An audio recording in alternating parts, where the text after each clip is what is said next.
রাসূলুল্লাহর একজন প্রিয় সাহাবী নাম তার আমর ইবনে জুমাহ রাদিয়াল্লাহু তাআলা আনহু। উহুদের ময়দানে আল্লাহর হাবিব বললেন, কে আছো? জিহাদের ময়দানে যুদ্ধের দামও বেজে গেছে, যুদ্ধের জন্য অংশ করতে কে ইচ্ছুক আছো? কে রাজি আছো শহীদ হতে? কে চাও? আমর ইবনে জুমাহের 4 সন্তান। কয় সন্তান? যারা বলেন কয়টা? 4টা সন্তান। মসজিদে নববীতে আল্লাহর হাবিবের খুতবা শুনলেন। শোনার পরে বাবার কাছে এসে বললেন, ও বাবা, আমি যুদ্ধে যেতে চাই, আমি জিহাদের ময়দানে যেতে চাই, আমাকে অনুমতি দাও। মায়ের কাছে অনুমতি চাইলেন, মাও অনুমতি দিলেন। অনুমতি দেওয়ার পরে 4 সন্তান আমার প্রিয় ভাইরা উহুদের ময়দানের দিকে চলে যায়। আমর ইবনে জুমাহ রাদিয়াল্লাহু তাআলা আনহু পঙ্গু মানুষ, তিনি চিন্তা করলেন, আমার সন্তানেরা জিহাদের ময়দানে চলে যাচ্ছে, জান্নাতে তারা চলে যাবে, আমার আগে তারা জান্নাতে চলে যাবে, এটা হয় না। আমর ইবনে জুমাহ আল্লাহর কাছে চোখের পানি ছেড়ে ছেড়ে কাঁদলেন আর বললেন, আল্লাহ, আমি পঙ্গু মানুষ বলে আজকে আমি জিহাদের ময়দানে যেতে পারছি না। মাবুদ গো, আমি জিহাদের ময়দানে যাওয়ার জন্য রেডি হয়ে গেলাম, আপনি আমারে কবুল করে নেন। আমিন পড়েন। যারা বলেন আমিন। পঙ্গু মানুষ, তিনি পঙ্গু, বড় পঙ্গুত্ব অবস্থায় যুদ্ধের সাজ গ্রহণ করলেন। যুদ্ধের সাজ গ্রহণ করে জিহাদের ময়দানে চলে যাচ্ছেন। সন্তানেরা আগে আগে চলে গেলেন, ওই ভাইও পেছন থেকে যাচ্ছেন। তালহা রাদিয়াল্লাহু তাআলা আনহু দেখলেন আমর ইবনে জুমাহ তার একটা সন্তান নিয়ে কাফেরদের বিরুদ্ধে যুদ্ধ করছে। কাদের বিরুদ্ধে? যুদ্ধ করতে করতে এক পর্যায়ে আমার ভাইরা শহীদ হয়ে গেল। তার সন্তান আমর ইবনে জুমাহ শহীদ হয়ে গেলেন। রটে গেল মদিনার ভিতরে, মোহাম্মদ নাই। আমর ইবনে জুমাহর স্ত্রী দৌড়ে মদিনার পথে ছুটলেন। মদিনার পথে যাইতে যাইতে পথে মধ্যে এক ভাই বললেন, ও মহিলা, আপনি কোথায় যাচ্ছেন? আপনি কি জানেন আপনার সন্তান তো শহীদ হয়েছে? ওই মহিলা বললেন, আমার সন্তান শহীদ হয়েছে কি হয় না এটা জানতে চাই না, আগে বলো আমার নবীজি কেমন আছে। আল্লাহু আকবার। আরে এটাই তো আশিকের রাসূল, যে তার নিজের সন্তানের চাইতে রাসূলুল্লাহকে সবচেয়ে বেশি ভালোবাসে। কথা বলো ঠিক কিনা? আর আজকের জমানায় আশিকের রাসূল হচ্ছে খাইতে খাইতে ফেটটা বাহির করে নাই। আমার প্রিয় ভাইরা, দেওয়ানবাগি আছে না নাই? এরা কথা কেন আছে না নাই? ওই 5 তারিখের পরে ছেলেরা আবার জনগণের মতো সাইজ করে দিয়েছে। ঠিক না? আমি ঠিক? ওই মহিলা বললেন, বলো আমার নবীজি কেমন আছে? একটু সামনে এগিয়ে গেলেন। সামনে এগিয়ে যাওয়ার পরে আমার প্রিয় ভাইরা আরেকজন ভাই বললেন, ও মহিলা, আপনি যে সামনে চলে যাচ্ছেন, আপনি কি জানেন আপনার স্বামী যে শহীদ হয়েছে? এটা কি জানেন নাকি? মহিলা বললেন, আমার স্বামী শহীদ হয়েছে কি হয় নাই এটা আমি জানতে চাই না, আগে বলো আমার নবীজি কেমন আছে।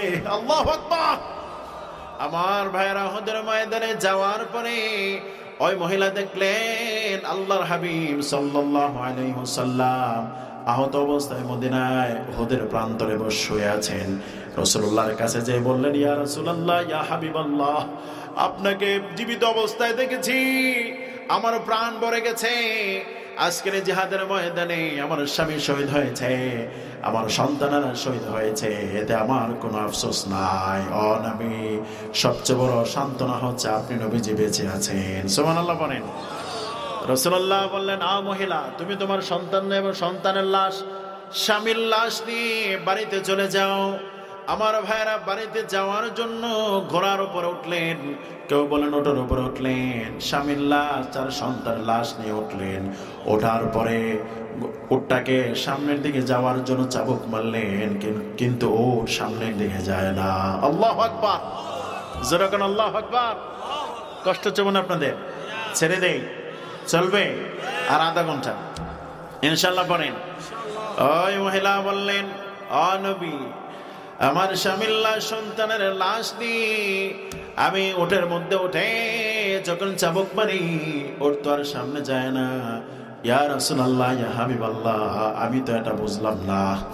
রাসূলুল্লাহ বললেন, ও মহিলা, তোমার স্বামী যখন জিহাদের ময়দানে যখন রেডি হয়ে এসেছিলেন, তোমার স্বামী কি কোনো দোয়া করেছিলেন? আমার প্রিয় ভাইরা, ওই মহিলা বললেন, আমার স্বামী যখন জিহাদের ময়দানে আসা শুরু করেছিল, তখন আল্লাহর কাছে দোয়া করেছে, আল্লাহ, আমি জিহাদের ময়দানে চলে যাচ্ছি, রওনা হয়েছি, আপনি আমার শহীদ হিসাবে কবুল করে নেন, আমি যেন আর ঘরে ফিরে না আসতে পারি। বলেন সুবহানাল্লাহ, আস্তে কোন সুবহানাল্লাহ। ও আল্লাহ, আমি যেন আর ঘরে ফিরে নাই। আমার ভাইরা, জুলাই বিপ্লবে অসংখ্য মা তার সন্তানকে হারিয়েছেন, ভাই তার বোনকে হারিয়েছেন, মা তার সন্তানকে হারিয়েছেন। এমন একজন মা আমার ভাইরা, আব্দুল্লাহ বিন জাইদের মা। আমার প্রিয় ভাইরা, কেঁদে কেঁদে সাংবাদিকের সামনে বলে, আমার সন্তান আব্দুল্লাহ জাইদ, আমার দুইটা সন্তান, বড় সন্তানটা আব্দুল্লাহ জাইদ। 4 আগস্টে আমার সন্তানকে ফোন দিলাম, বাবা তুই কই? আব্দুল্লাহ জাইদ বলল, মা আমি আছি মা, এয়ারপোর্টের কাছাকাছি আছি। ও বাবা দৌড়ায় আয়, তোর জন্য খাবার রেডি করে রেখেছি, বাবা রে তুই দৌড়ে আয়। আব্দুল্লাহ জাইদ বাড়িতে আসলেন, আসার পরে খাবার খাইলেন, দুপুরবেলা খাবার খেলেন, আবার চলে গেলেন।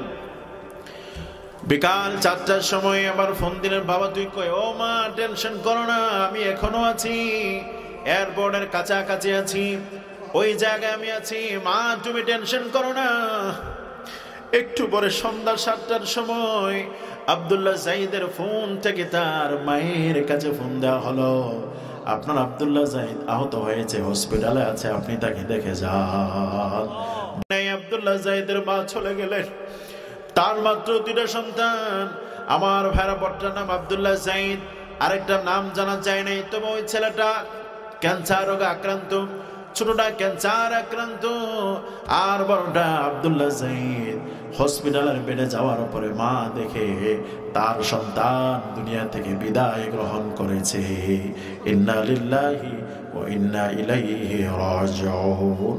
চোখের পানি ছেড়ে ছেড়ে মা বললেন, আমার মাত্র 2টা সন্তান, একটা আব্দুল্লাহ জাইদ আর ছোট্ট সন্তানটা ক্যান্সার।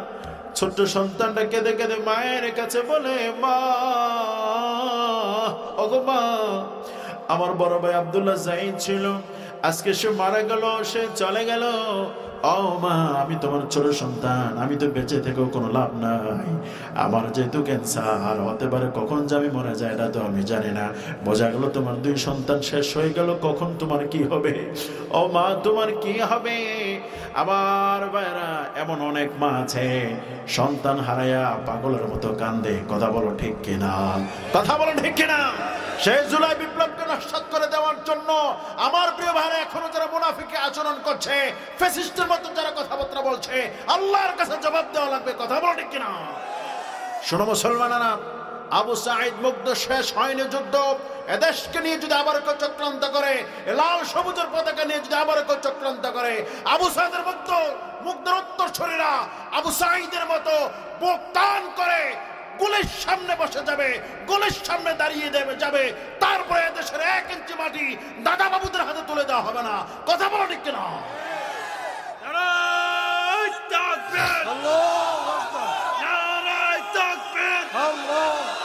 আল কোরআনের আলো, আল হাদিসের আলো, তোমার নেতা আমার নেতা।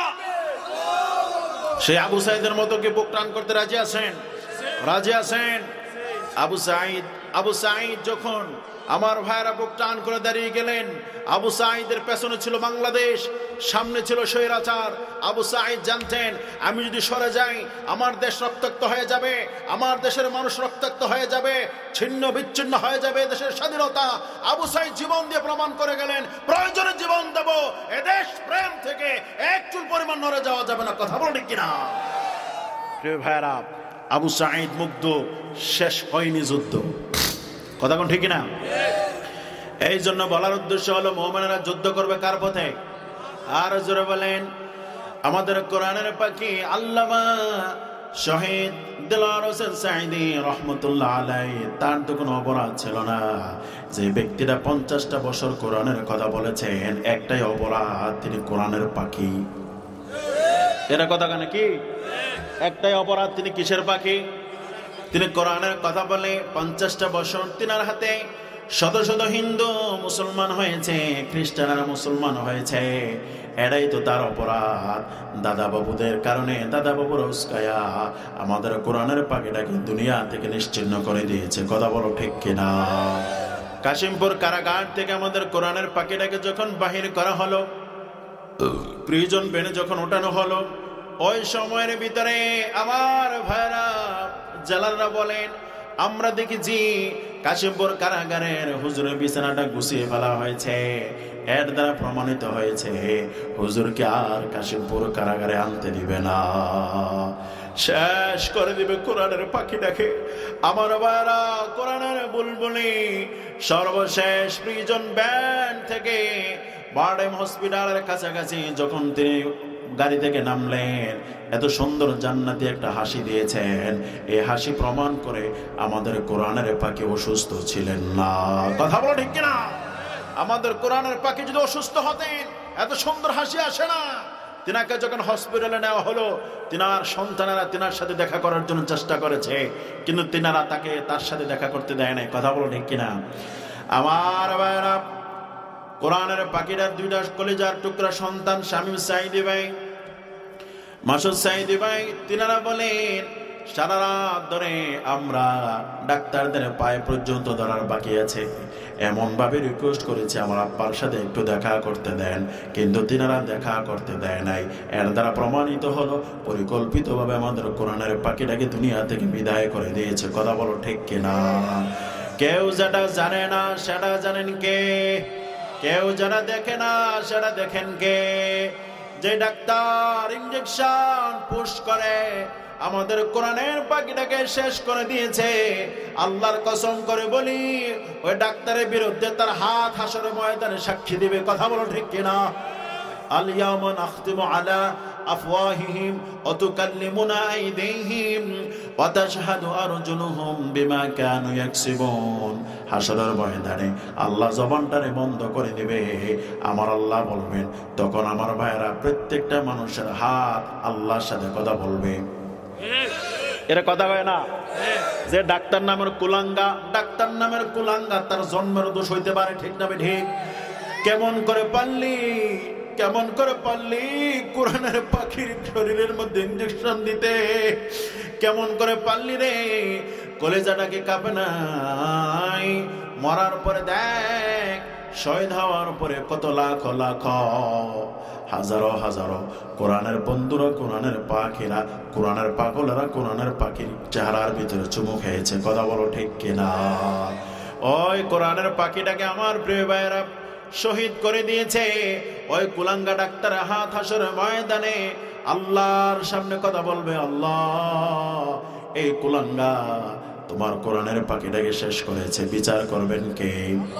আর জোরে তার হাত যখন কইব, আমার আবার সে মিথ্যা কথা বলার চেষ্টা করব, বিডু আল্লাহ চালু করে দিবেন। বিডু চালু হয়ে যাওয়ার পরে দেখা যাবে কোরআনের পাখিটাকে কেমনি ইনজেকশন করা হচ্ছে। আমাদের কোরআনের পাখি বিভিন্ন অবস্থায় বসেছিলেন, এই চিত্র আমাদের আছে না নাই? আমার ভাইরা, আমাদের কোরআনের পাখি মরে যায় নাই, আমাদের কোরআনের পাখি শহীদ। মনে রাখবেন, যারা আল্লাহ রাস্তায় নিহত হয় তারা শহীদ হয়ে যায়, তারা মরে না, তারা জীবিত। তারা কি? জোরে বলেন, তারা কি? আল্লামা সাঈদী তুমি মরনি, শহীদ হয়েছ তুমি এটাই জানি, ঠিক কিনা?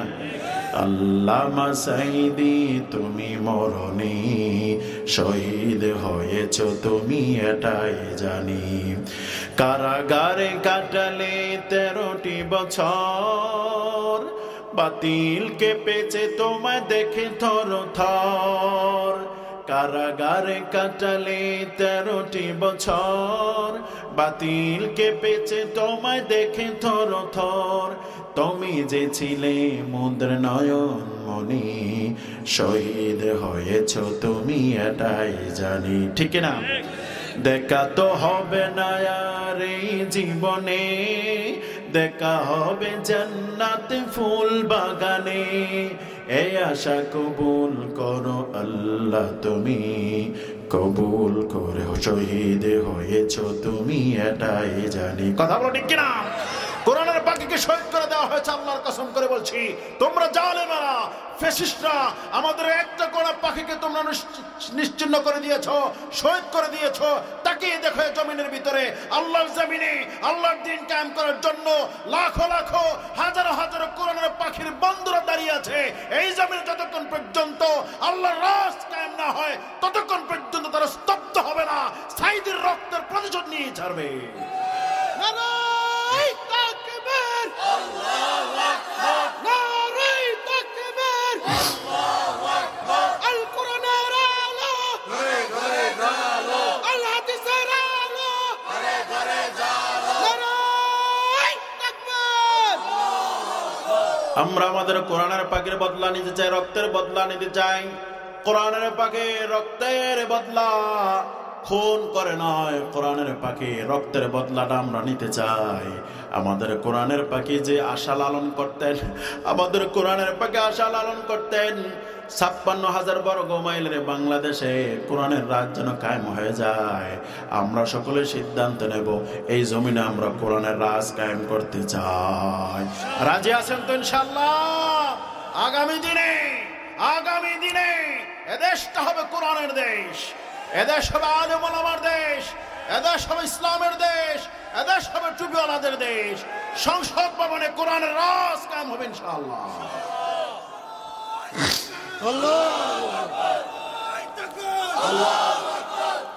আমার ভাইরা, কোরআনের রাজ কায়েম হলে লাভ আছে না নাই? কথা কোন আছে না নাই? এখন যারা ফডর করে কোরআনের রাজ কায়েমের বিরোধিতা করে, তারাও উপকার লাভ করবে। এর কথা কোন ঠিক না? আমার বেড়াশো এমন অনেক ঘটনা আছে, নেতার বউ লয়ে গেছে আরেক নেতায়, এর কথা কয় না। কিন্তু যদি কোরআনের রাজ কায়েম হয়ে যায়, পরক্রিয়া হারাম হয়ে যাবে, জানার শাস্তি হয়ে যাবে। যদি কেউ বিবাহিত হয় তখন তার রজম মেরে হত্যা করা হবে। অবিবাহিত হলে আমার ভাইয়েরা তাকে রজম মারা, তাকে বেত্রাঘাত করা হবে। বিবাহিত হলে হত্যা করা হবে রজম মেরে। এই জয়নগর এলাকার ভিতরে কেউ যদি জানা করে, যদি সে বিবাহিত হয়, রজম মেরে যদি হত্যা করা হয়, ও জয়নগর ভাই আপনারা বলেন, রজম মেরে বিবাহিতকে হত্যা করে দেওয়া এটা কি মোল্লার আইন না আল্লাহর আইন? কার আইন? আরো জোরে, আল্লাহর আইন। আল্লাহুল খালক ওয়াল আম, সৃষ্টি যার, আইন চলবে তার। আল্লাহর জমিনে আল্লাহর আইন যদি বাস্তবায়ন হয়, আল্লাহর কসম পরবর্তীতে এই এলাকায় কেউ জানা করার সাহস পাবে না। ঠিক কিনা? ওই যে ফড়ং যে করতো, এতদিন বউ হারাই লাইছে, জি হারাই লাইছে, কিন্তু কোরআনের রাজ কায়েম হয়ে গেলে তার বউ আর যাইতো না। এর কথা কয় না?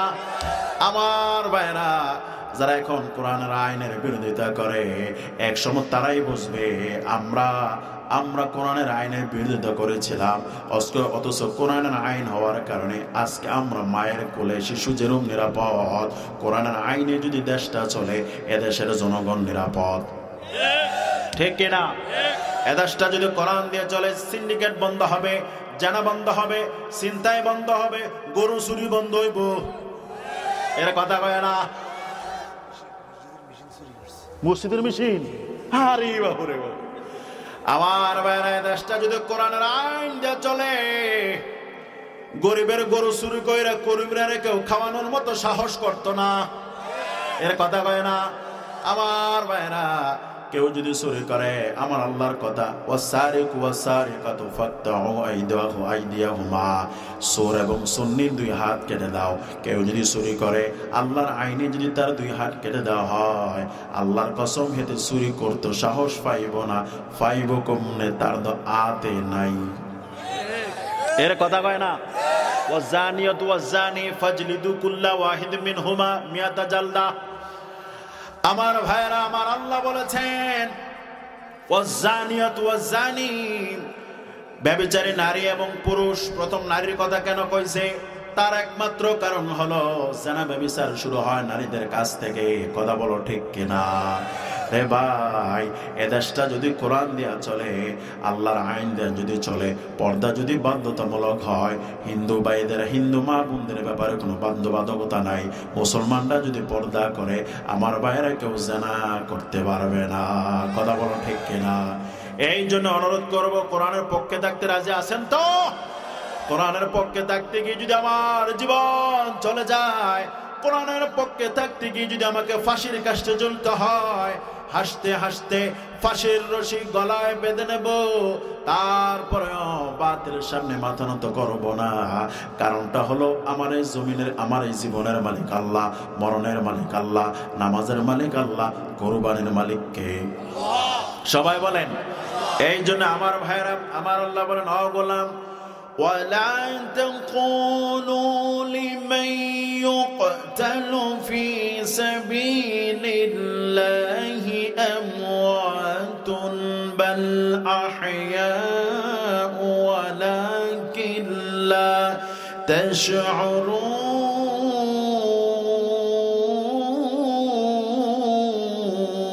تشعرون আমার আল্লাহ বলেন, ওয়ালা তাকুলু, তোমরা সবাই কইও না, সবাই কইও না, ওয়ালা তাকুলু, তোমরা সবাই বলো না, লিমা ইউকতালু ফি সাবিলিল্লাহি আমওয়াত, যারা আল্লাহর রাস্তায় নিহত হয়, আল্লাহর রাস্তায় জীবন দেয়, তাদেরকে মৃত বলো না। নিষেধাজ্ঞা কার? জোরে বলেন কার? আরো জোরে। যারা আল্লাহর রাস্তায় শহীদ হয় তারা শহীদ, যারা আল্লাহর রাস্তায় জীবন দেয় তারা শহীদ, তাদেরকে মৃত বলা যাবে না। বাল আহইয়া, আমরা বললাম আল্লাহ, দেখলাম দি মরে গেল, কাফনের কাপড় হলো, গরম পানির গোসল হলো, মাবুদ গো, তারা কি মরে নাই? আমার আল্লাহকে চোখ, তারা মরে নাই। বাল আহইয়া, তারা জীবিত। আমরা কে আল্লাহ, আমরা দি বুঝি না, আমার আল্লাহকে বুঝবি না, বোঝার জন্য তৌফিক দেয় নাই। ওয়ালাকিল্লা তাশউরুন, বুঝবি না। এই জন্য আমার প্রিয় ভাইরা, যারা আল্লাহর জন্য জীবন দেয়, আল্লাহর রাস্তায় যুদ্ধ করে, ওই ব্যক্তিটাকে আমার আল্লাহ সোজা জান্নাতে নিয়ে যান। আল্লাহু আকবার। নামাজ পড়েছেন, কবুল হইতে পারে, নাও হইতে পারে, ঠিক না ঠিক? নামাজ আবার হই নামাজের মতো হইলে হইতো না। ওই যে স্বামী উসমান নামাজ পড়ে কয়েকটা 70 রাকাত, 70-80 রাকাত, আমার মনে হয় এতে 7-8 রাকাত কইতে লইছিল, উল্টা পাল্টা 70-80 রাকাত বাইর হয়ে গেছে। কথা কোন ঠিক কিনা?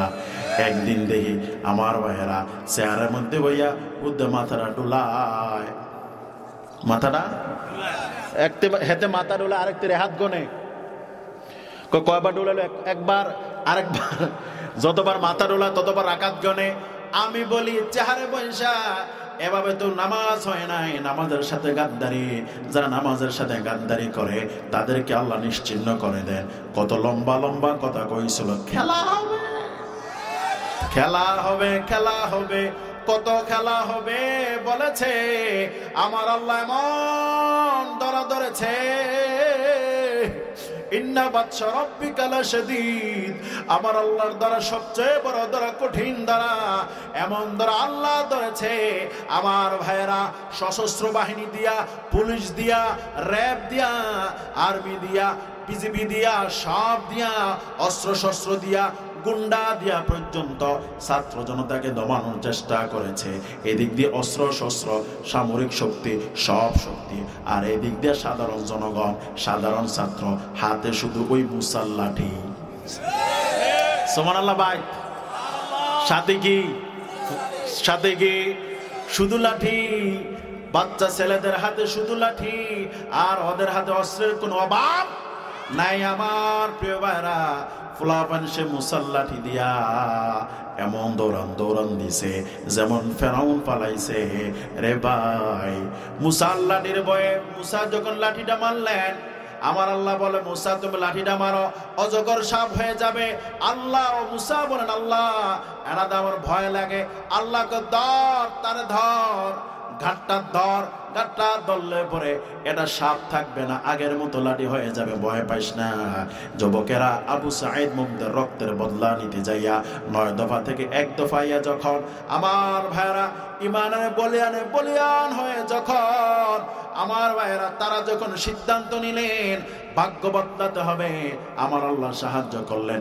ভাগ্য এমন ভাবে বদলিয়েছে, লাঠির গুতা খাইয়া ফালাইছে মামুর বাড়ি। এর কথা কনা ঠিক কিনা? দরাকার, দরাকার, মনে রাখা লাগবে।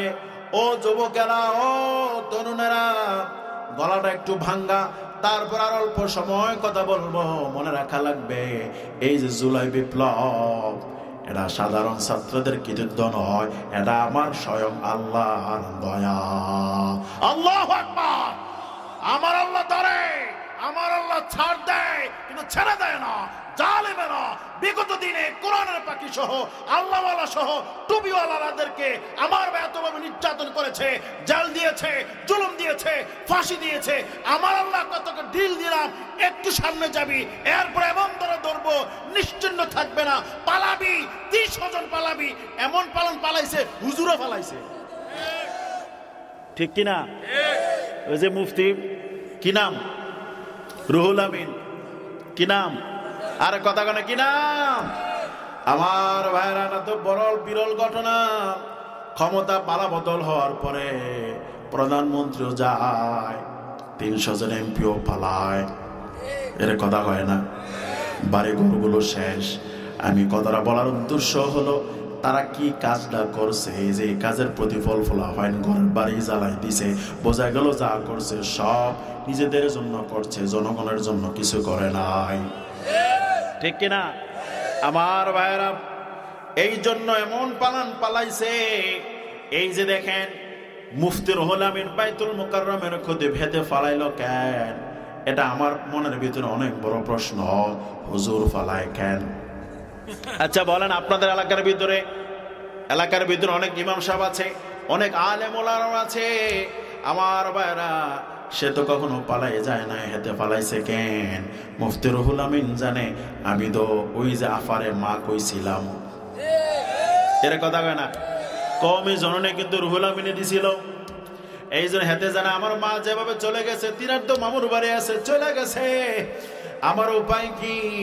এই জন্য আমার প্রিয় ভাইরা, সেও পালাইছে। এই কথাটা বলার উদ্দেশ্য হলো, আমার আল্লাহ ধরে না, ধরলে আল্লাহ ছাড়ে না। বাইরে তোমার পাউডি ধরে বলি, বিজয় পাইছো বলে লাফালাফি করিও না, শুকরিয়া আদায় করো, আল্লাহর শুকরিয়া আদায় করো। এই বিজয়টাকে সংরক্ষণ করবেন তিনি কে? ইযা জাআ নাসরুল্লাহি ওয়াল ফাত, ইযা জাআ নাসরুল্লাহি وَرَأَيْتَ النَّاسَ يَدْخُلُونَ فِي دِينِ اللَّهِ أَفْوَاجًا فَسَبِّحْ بِحَمْدِ رَبِّكَ وَاسْتَغْفِرْ إِنَّهُ كَانَ توابا।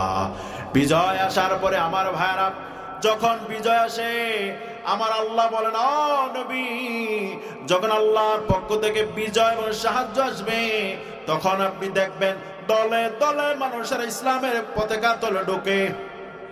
এর কথা কয় না?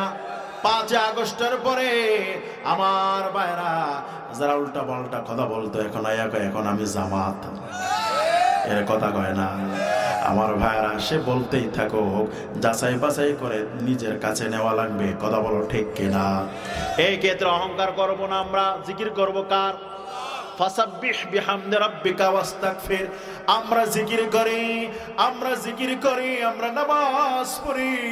এই জন্য দেখেছি আমাদের কোরআনের পাকে ডাক্তার শফিকুর রহমান সাহেবের জনসভায় লাখো লাখো মানুষ হাজির হয়। কথা কোন ঠিক কিনা? আমরা মানুষের অন্তর দখল করি, আর কিছু কিছু ভাইয়েরা, এর কথা কোন ঠিক কিনা? এই জন্য ভাই, সংগ্রাম করব কার জন্য? আরো জোরে বলেন রে ভাই। আরেকটা ঘটনা বলি, কষ্ট হচ্ছে আপনাদের?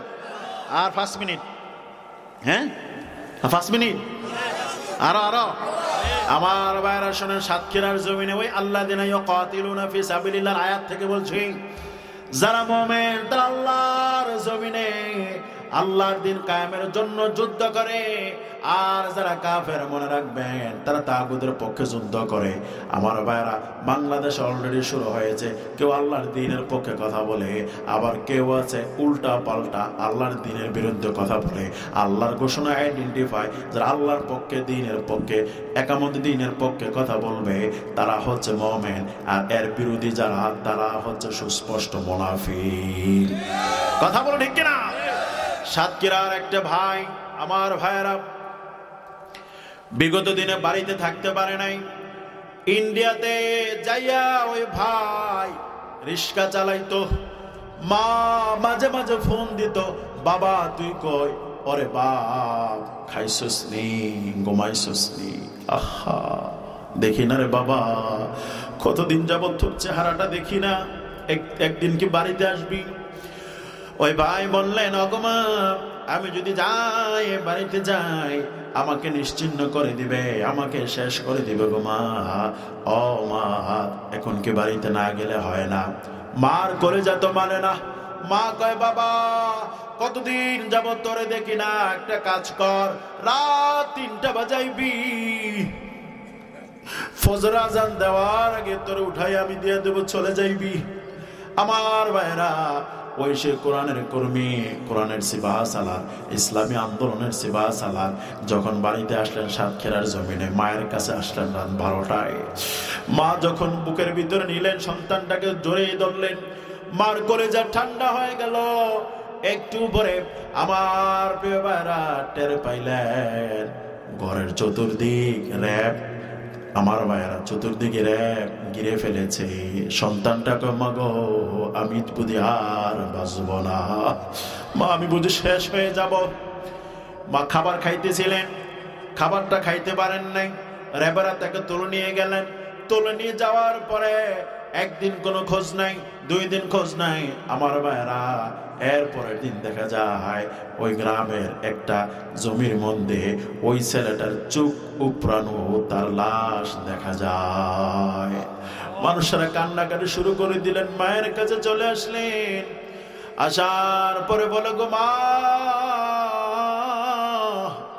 তোমার ছেলে তো নাই, তোমার ছেলে নাই, তোমার ছেলেকে মানুষেরা ওই জালেমানা চোখ উপড়ায়া দুনিয়া থেকে বিদায় করে দিয়েছে। মা কেঁদে কেঁদে বলে, আরে এতদিন বাবার সাথে ফোনে ফোনে কথা বলতাম, এটাই তো ভালো ছিল, কেন আমার সন্তানটাকে বললাম আসার জন্য? আমার সন্তানটা যদি না আসতো, তাহলে আমার সন্তানটা তো আজকে শেষ হয়ে যায় না, নিহত হতো না। মা চিৎকার দিয়ে বারবার বলে, তোমরা আমার সন্তানটারে মারবা তো মারবা, ঠিক আছে মারছ, তোমাদের পাশান এটা আমরা জানি, কিন্তু আমার বাবার চক্ষু উঠাইছ কেন? কথা কোন ঠিক না? বিগত দিনে এরকম অসংখ্য যুবক, তরুণ যুবকেরা রক্ত দিয়ে আমার প্রিয় বারা কালার সাক্ষী হয়ে আছে। জীবন যাবে, ঈমান দেওয়া যাবে না, জীবন যাবে, জালিমের সামনে মাথা নত করা যাবে না। এই মাথাটা বানাইছে কে? চোখ দিছে কে? কান দিছে কে? নাক দিছে কে? সুতরাং ইব্রাহিমের সন্তানেরা দীপ্ত শপথ নিতে হবে, প্রয়োজনে জীবন যাবে, ফাঁসির কাষ্টে জ্বলবো, তারপরে বাতিলের সামনে আমার মাথা কখনো নত হতে পারে না। নত যদি হতে হয় আল্লাহর সামনে নত হবে, গোলামি যদি করতে হয় আল্লাহর গোলামি করতে হবে। আল্লাহু আকবার। ঘরে ঘরে যাও, ঘরে ঘরে যাও। আমার ভাইরা শোনেন, আল্লাহ রাস্তায় শহীদ হইলে লাভ আছে না নাই? আরে কথা কোন আছে না নাই? রে ভাই, যারা আল্লাহ রাস্তায় শহীদ হয়, আমার আল্লাহ তার জন্য 2টা পুরস্কার রেখে আছেন। কয়টা? সবাই বলেন কয়টা? فالذين هاجروا وأخرجوا من ديارهم وأوذوا في سبيلي وقاتلوا وقتلوا لأكفرن عنهم سيئاتهم ولأدخلنهم جنات تجري من تحتها الأنهار. سبحان الله বলেন। আমার আল্লাহ বলেন, ফাল্লাযিনা হাজারু ওয়া উখরিজু মিন দিয়ারিহিম, যারা আল্লাহর জন্য ঘর থেকে হিজরত করে যাওয়া লাগছে, দেশ থেকে বাহির করে দেওয়া হয়েছে। আমার প্রিয় ভাইরা, ওয়া উযু ফি সাবিলি, আমার পথে চলতে যে যারা কষ্ট পেয়েছে, ওয়া কাতালু ওয়া কুতিলু, সংগ্রাম করেছে, শহীদ হয়েছে, লাউ কাফিরান্না আনহুম, আমি আল্লাহ তাদের গুনাহ মাফ করে দেই। কোন আল্লাহু আকবার। আমার ভাইরা, দেশ থেকে তাড়িয়ে দেওয়া হয়েছিল। আমাদের কোরআনের পাখি ডক্টর মিজানুর রহমান আজারি ভাই কোরআনের পাখিটাকে আমার ভাইয়েরা শুধুমাত্র কোরআনের কথা বলার অপরাধে হিন্দু ভাইদেরকে মুসলমান বানানোর অপরাধে লক্ষ্মীপুরের জমিনে আমার ভাইয়েরা কোরআনের পাখিটাকে দেশ থেকে বাধ্য করা হয়েছিল। কথা বলো ঠিক কিনা? ঠিক না ভাই? ঠিক। জালেমেরা এটা সহ্য করতে পারে? আমার ভাইরা, আমাদের কোরআনের আরেক পাখি মরহুম লুৎফুর রহমান সাহেব বলেছিলেন, আমার মিজান আসবে বীরের বেশে। এরা কথা কয় না, ঠিক না? আমার মিজান আসবে বীরের বেশে। আমাদের কোরআনের পাখি আল্লামা ডক্টর মিজানুর রহমান আজহারী এসেছে ঠিক ওই বীরের বেশে। ঠিক না ভাই? ঠিক। আমার প্রিয় ভাইরা, পেকুয়ার জমিনে, যশোরের জমিনে, সিলেটের জমিনে আমাদের কোরআনের পাখি যখন তাফসীর করছেন, লাখো লাখো আবাল বৃদ্ধ বনিতা, শুধু পুরুষ নয় নারীরাও, লাখো লাখো হাজারো হাজারো নারী আমাদের কোরআনের পাখির জন্য এখন পাগল পারা। কথা কোন ঠিক কিনা? কোরআনের পাখিটাকে দেশ ত্যাগ করা হয়েছিল, আমাদের কোরআনের পাখি এসেছে বীরের বেশে।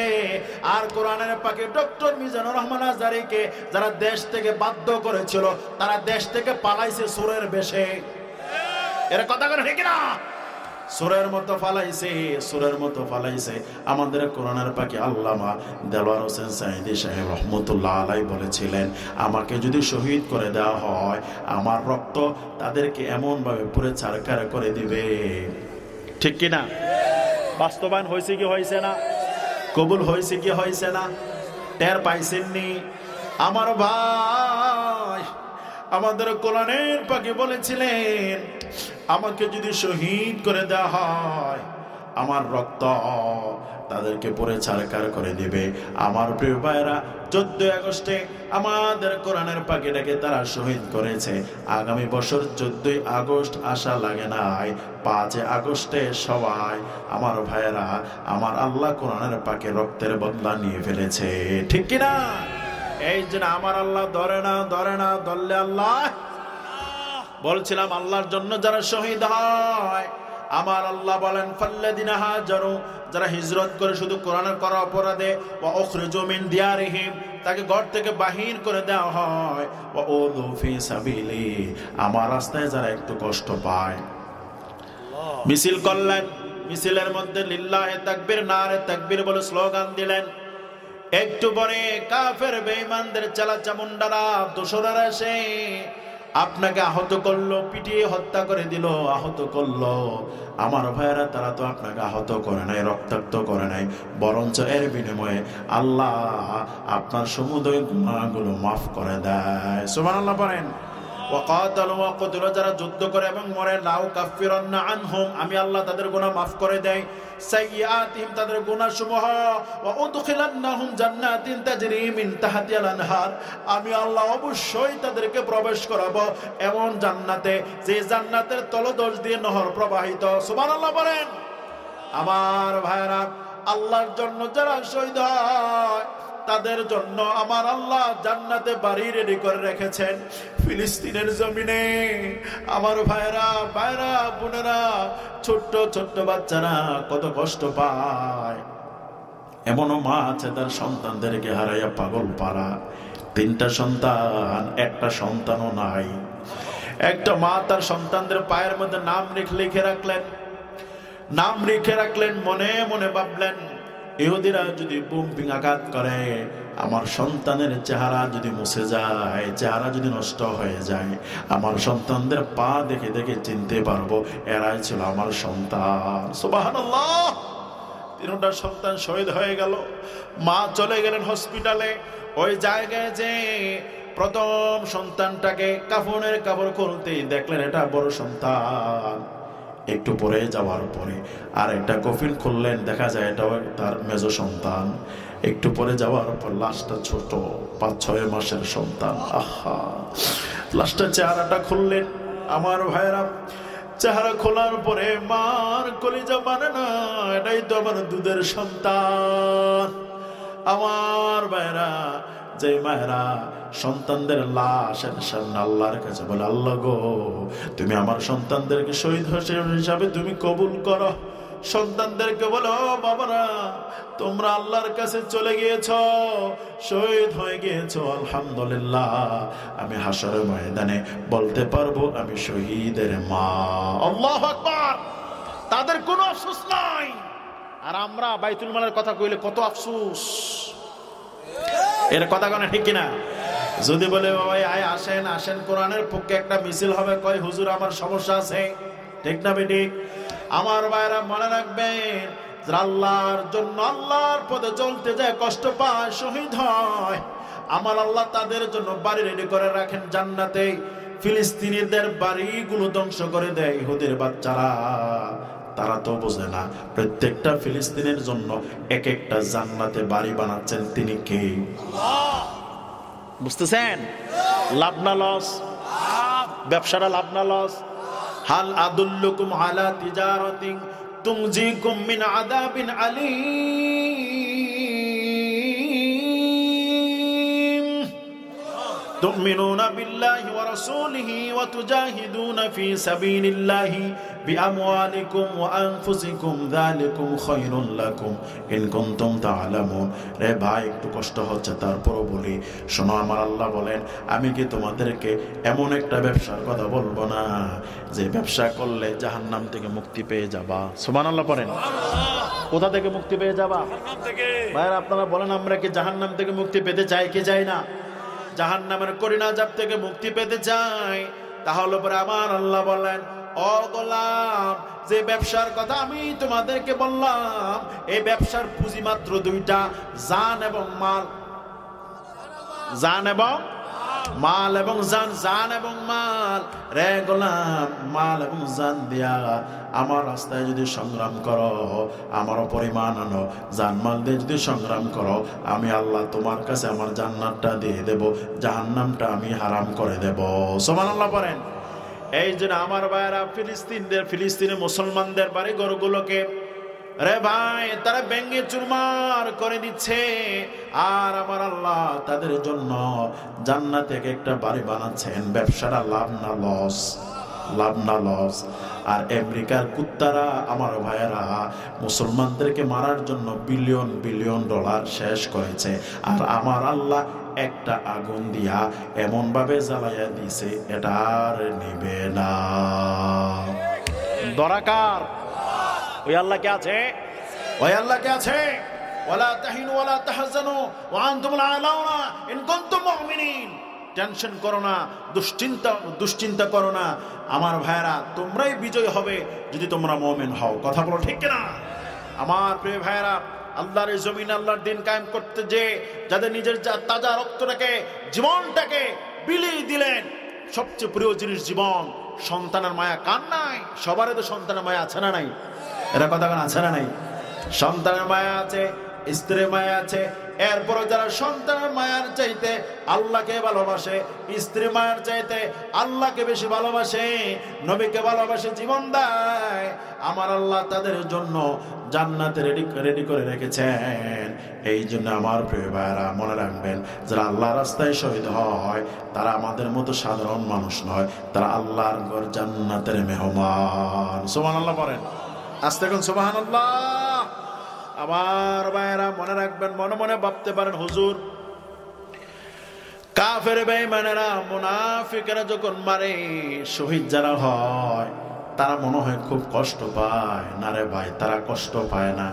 আমার রাসূল বলেছেন পিঁপড়ায় কামড় দিলে যেরকম ভাবে সামান্য একটু ব্যথা অনুভব হয়, অথবা একজনকে চিমটি মারলে যেরকম সামান্য ব্যথা অনুভব হয়, যে ব্যক্তিকে কাফের বেঈমানেরা হত্যা করে শহীদ করে দেয় তারা এর চেয়ে সামান্য কষ্ট অনুভব মনে করে। ঠিক কিনা?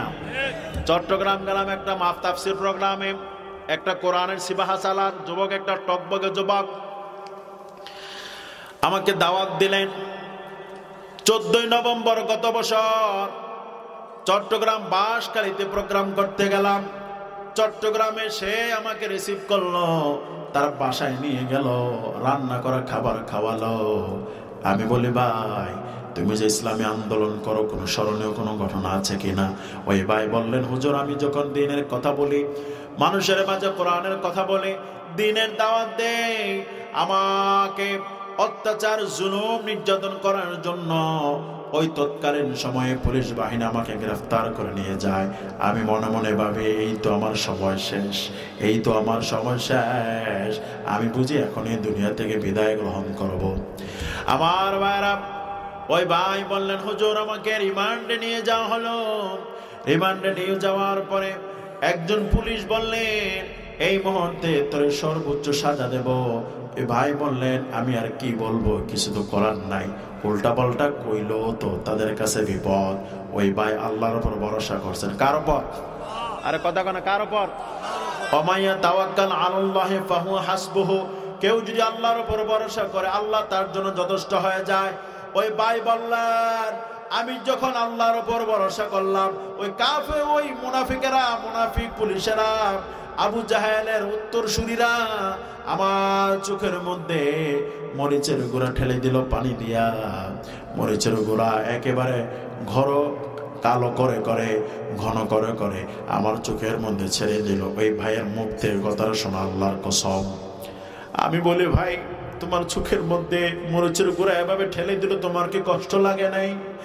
ওই ভাই বললেন হুজুর আল্লাহর কসম করে বলি, সে যখন আমার চোখের মধ্যে মরিচের গুঁড়া ঠেলে দিল তখন আমার অনুভব হলো ইব্রাহিম আলাইহিস সালাম যখন নমরুদের আগুনে পড়লেন, আর ইব্রাহিম আলাইহিস সালাম নমরুদের আগুনের মধ্যে যেমনি হাসতে লাগলেন, কষ্ট পাইলেন না, ওই দৃশ্যটা আমার সামনে ভেসে আসলো।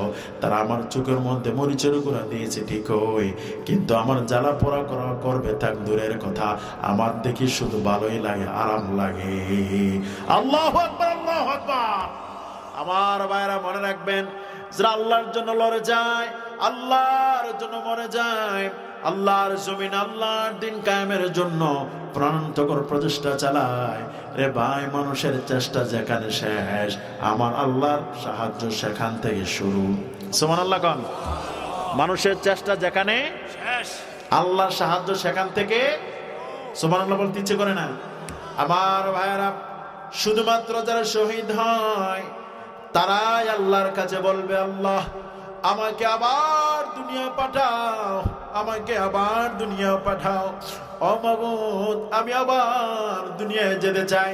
আমার ভাইরা, যারা জান্নাতে চলে যাবে, জান্নাতে যাওয়ার পরে আর ফিরতে চাইবে না, কারণ জান্নাতীরা আল্লাহকে দেখবে। আমার ভাইয়েরা, সামান্য সময় আল্লাহকে দেখবে, দেখার পরে বাইরে মনে হবে লক্ষ হাজার হাজার বছর দেখবে, ঠিক মনে হবে সামান্য সময়। এক পর্যায়ে যখন আল্লাহ তার দিদারকে বন্ধ করে দিবেন, জান্নাতবাসীরা কান্না শুরু করবে, গড়াগড়ি করে বলবে আল্লাহ কেন দেখা দিয়েছিলেন, দেখা না দিতেন ভালো ছিল। আমার প্রিয় ভাইরা, আমার আল্লাহ যখন দেখা বন্ধ করে দিবেন, জান্নাতবাসীরা কান্নাকাটি শুরু করে দিবে। রে ভাই, এত সুন্দর জান্নাতের নিয়ামত থেকে কোন জান্নাতি পৃথিবীতে আসতে আর চাইবে না। শুধুমাত্র যারা আল্লাহর জন্য আল্লাহর জমিনে দিন কায়েম করে শহীদ হয়, তারা আল্লাহর কাছে বলবে আল্লাহ আমাকে আবার জমিনের ভিতরে পাঠাইয়া দাও। সুবহানাল্লাহ বলেন। আল্লাহ আমাকে আবার জমিনের ভিতরে পাঠিয়ে দাও, আমি শহীদ হয়ে যাই। আমাকে আবার পাঠাও, আমি শহীদ হয়ে যাই। আমাকে দুনিয়ায় আবার পাঠাও, আমি তোমার জমিনে দিন কায়েম করতে যে শহীদ হব, আবার পাঠাও। শুধুমাত্র যারা আল্লাহর জমিনে দিন কায়েমের জন্য আল্লাহর পথে যারা শহীদ হয়, তারা দুনিয়া আসার জন্য আকাঙ্ক্ষা করে। কথা কন ঠিক কিনা? এছাড়া অন্য যত শহীদের আছেন, যা জান্নাতীরা আছেন, কেউ আমার প্রিয় ভাইয়ারা জান্নাত থেকে পৃথিবীতে আসার জন্য কোনো আকাঙ্ক্ষা করবে। এই জন্য সর্বশেষ কথা ভাইরা, আপনারা বলেন আমরা যুদ্ধ সংগ্রাম করব কার জন্য? লড়াই করব কার জন্য? আমার সকাল কাটবে আল্লাহর জন্য, আমার দুপুর কাটবে আল্লাহর জন্য, আমার রাত কাটবে আল্লাহর জন্য, আমার সন্ধ্যা কাটবে আল্লাহর জন্য। রাতের ভিতরে সাহাবায়ে কেরাম আমার প্রিয় ভাইরা তাহাজ্জুদের নামাজে দাঁড়ায় থাকতেন, দিনের বেলা সংগ্রাম করতেন। আমার ভাইরে, আপনার চোখের হক, স্ত্রীর হক, সংসারের হক, ছেলেমেয়ের হক আদায় করার পরে যতটুকু সময় থাকে আল্লাহর জন্য কাজ করুন, আপনাকে সফল করে দিবেন কে? আর জোরে বলেন কে? আমরা কি সেই সিদ্ধান্ত নিতে পারি যতদিন পৃথিবীর বুকে বেঁচে আছি আমরা এই জমিন আল্লাহর দিন কায়েমের জন্য কাজ করতে পারবো না? ইনশাআল্লাহ। এই জমিনের মালিক কে? আসমানের মালিক কে? চন্দ্রের মালিক কে? সূর্যের মালিক কে? আমার শরীরের মালিক কে? সুতরাং পৃথিবীতে আমরা যতদিন বেঁচে থাকবো আল্লাহর জমিনে আল্লাহর দিন কায়েমের জন্য প্রাণান্তকর প্রচেষ্টা চালাবো। এই জমিনে দিন কায়েম করতে গিয়ে যদি কোনো ব্যক্তির রক্ত আল্লাহ যদি কবুল করে, ডিসিশন নিতে হবে আমি রক্ত দিয়ে শহীদ দিয়ে শামিল হয়ে যাব। কথা বলো ঠিক কিনা?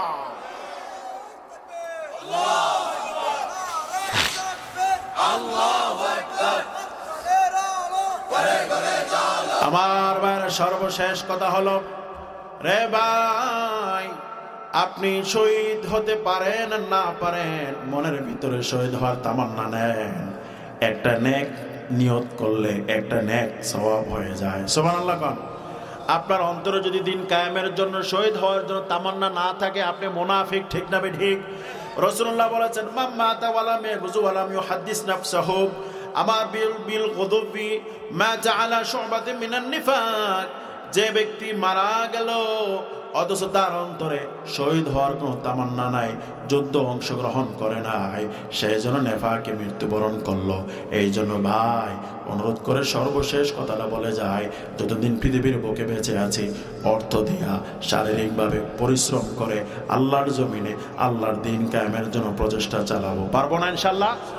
যারা ছাত্র ভাইরা আছেন আপনারা দিনী আন্দোলনে শরীক হয়ে দিন কায়েমের কাজ করবেন। আমার ভাইরা মনে রাখবেন, যে ছেলেরা আল্লাহর জমিনে দিন কায়েম করে তারা বিড়ি খায় না, সিগারেট খায় না, গাঞ্জা খায় না, মদ খায় না। এর কথা কয় না ঠিক কিনা? ইউনিভার্সিটির যে ছেলেরা দিন কায়েমের কাজ করে তারা বিড়ি সিগারেট খায় না, মদ খায় না, আঞ্জা দিয়া গাঞ্জা খায় না। এর কথা কয় না? যে ছেলেরা আল্লাহর জমিনে দিন কায়েমের প্রচেষ্টা চালায় তাদের কাছে নারী নিরাপদ। তারা দুই গ্রুপে কখনো মারামারি লাগে শুনছেন কখনো? আরে কথা কোন শুনছেন কখনো? কিন্তু এটা দেখি যে আফসোসের বিষয়, তাবলীগের বাইরেও দুই গ্রুপে মারামারি লাগে। আছে না নাই? 7 গ্রুপ আমার ভাইয়েরা, এটা 8 গ্রুপ এমন ভাবে মারামারি লাগলো। এটা আমার বলার উদ্দেশ্য হলো কলিজায় বড় রক্তক্ষরণ। আলেম ওলামারা তাবলীগের ভাইয়েরা যে এক প্লেটে খাবার খাইতো, একজনের খাবার আরেকজনের মুখে তুলে দিত। ঠিক কিনা? একরামুল মুসলিমিন খুব সম্মান করত।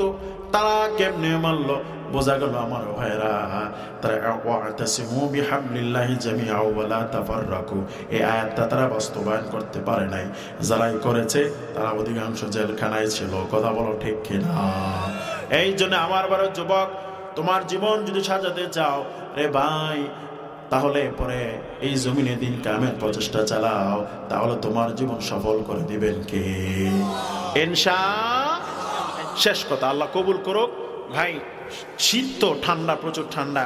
কিছু ভাই উঠে গিয়েছেন, অনেক আলোচনা হয়েছে, আর শেষ নজর দিয়ে দেব, কেউ উঠবেন না। সর্বশেষ কথা হচ্ছে, আমরা এই জমিন কার? আমরা কার? আচ্ছা বলেন, আমরা কি সারা জনম বাঁচবো? নেতারা কি বাঁচবে? প্রধানমন্ত্রীরা বাঁচবে? এমপিরা, মন্ত্রীরা, বক্তারা? কেউ বাঁচবে না। মরতে হবে কি হবে না? যেহেতু মরেই যাব, কোরআন নিয়ে মরব ইনশাআল্লাহ। ইনশাআল্লাহ ভাই, এটাই বুঝুন। যতদিন আছি রে ভাই, ওই নেতার পিছনে আমরা কেন ঘুরবো যে নেতা আমাকে নামাজের বদলে মদের আড্ডায় নিয়ে যায়? ঠিক না বে ঠিক? যে নেতা আমার হাতে কলম দেওয়ার বদলতে সিগারেট তুলে দেয়, সেই নেতা কখনো বন্ধু হতে পারে না। ঠিক না বে ঠিক? এই জন্য আসুন, আসুন আমার প্রিয় ভাইরা, মসজিদে যেরকম ভাবে এমন নেতার পিছনে নামাজ পড়ি, মসজিদ থেকে বাইর হয়েও এমন নেতার পক্ষে কথা বলবো যে আমাকে জান্নাতের পথে ডাকে, নামাজের পথে ডাকে, দ্বীনের পথে ডাকে, যে আমার হাতে গাঁজা তুলে দেয় না, যে আমার হাতে সিগারেট তুলে দেয় না, যে আমাকে ফজর নামাজের সময় ঘুম থেকে জাগিয়ে দেয়, তার এতিআদ করবো আমরা। ঠিক না ঠিক? আমার প্রিয় ভাইরা, এই হোক দীপ্ত শপথ, তাহলে সুন্দর হয়ে যাবে এদেশ। এই স্বাধীনতার সূর্য সুন্দরভাবে উদিত হবে ইনশাআল্লাহ। আল্লাহ তৌফিক দিক। আমরা পড়ছি আমিন। আসসালামু আলাইকুম ওয়া রাহমাতুল্লাহি তাআলা ওয়া বারাকাতুহু।